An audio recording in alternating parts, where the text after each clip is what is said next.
আজকে 3-4 দিন হয়ে গেল যে ছেলেটা মারা গেল, এএসপি পলাশ সাহা। তো আমরা এতদিন বউটাকে ভিলেন বানাইছি, বউটাকে যা ইচ্ছে তাই বলেছি, হ্যাঁ, যে স্বর্ণলোভী। হ্যাঁ, কিন্তু আপনাকে যে কাউকে দোষারোপ করার আগে উভয় পক্ষকেই জানা উচিত, এটা আমার কাছে মনে হয়েছে। আমিও কিন্তু বউয়ের বিপক্ষে পোস্ট দিয়েছিলাম, পরে ডিলেটও করে দিচ্ছি। আসলে একটা মেয়ে যখন সংসার করতে আসে, সে কিন্তু সবাইকে নিয়েই সংসার করতে চায়। আর এই যে মা 3 দিন আগে যার ছেলে মারা গেছে, সে যেভাবে সাংবাদিকদের মানে সাক্ষাৎকার দিচ্ছে, সে মনে করতেছে ছেলে মারা গিয়ে তার ভালো হয়েছে, সে ছেলের টাকা পয়সা পেয়ে গেছে, বাকি জীবন সে শান্তিতে থাকতে পারবে। হ্যাঁ, আমার কাছে এটা মনে হয়েছে। তার কোনো শোকতাপ নাই। মানুষকে দেখলেই বোঝা যায় আমার ছেলে মারা গেছে, আমি কিভাবে এইভাবে কথা বলতে পারি, ভাত খাচ্ছি, ভাত মাখাচ্ছি আর কথা বলতেছি। হ্যাঁ, তো আমার কাছে খুব খারাপ লাগছে।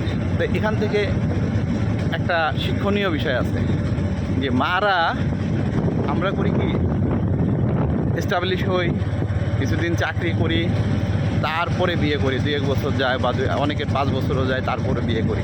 তাতে কি হয়, আমরা চাকরি করার পরে একটু সব ফ্যামিলিতে দিয়ে দিই, বেতন ভাতা সব কিছু। হ্যাঁ, তো ওনারা এটা পেয়ে অভ্যস্ত হয়ে যায়। কিন্তু যখনই একটা অন্যের মেয়ে আনেন বউ হিসেবে, তখনই সে ওই মা চিন্তা করে, কিরে আগে তো ছেলে আমাকে সব কিছু দিত। হ্যাঁ, তখন সে দেখে যে তার অধিকারটা ভাগ হয়ে যায়। তখনই মায়েদের ভিতরে এই হিংসাটা তৈরি হয়, এই বিদ্বেষটা তৈরি হয়।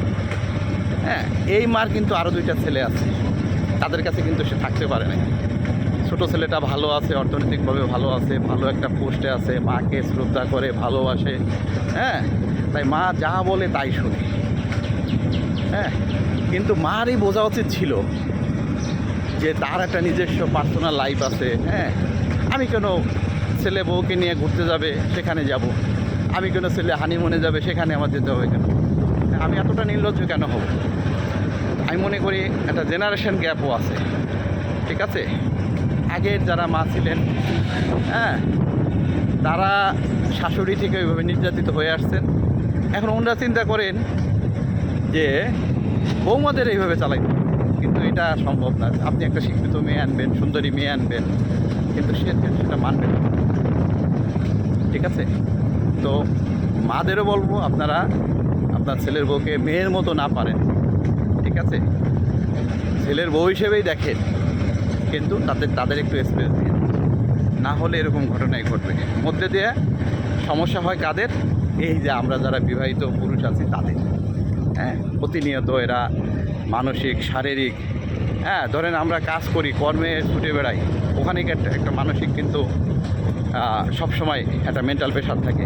আবার যদি বাসায় এসে একটা মেন্টাল প্রেশার পাই, তাহলে আর মাথা কিন্তু ঠিক থাকে না। তো আবার আরেকটা জিনিস বলবো, যে যে মেয়ে আছে, তাকে ছোটোবেলা থেকেই আপনি শেখানোর চেষ্টা করেন। ঠিক আছে, আপনার শাশুড়ির সাথে আপনি যে আচরণ করবেন, আপনার মেয়ে কিন্তু সেটাই শিখবে। ঠিক আছে, হ্যাঁ, তো ওই মার মেয়েদেরই বলি, মেয়ের মাদেরই বলি যে আপনারাও আপনার শাশুড়িদের সাথে ভালো ব্যবহার করবেন। হ্যাঁ, নাহলে কিন্তু আপনাদের দেখেও তারা শিখবে।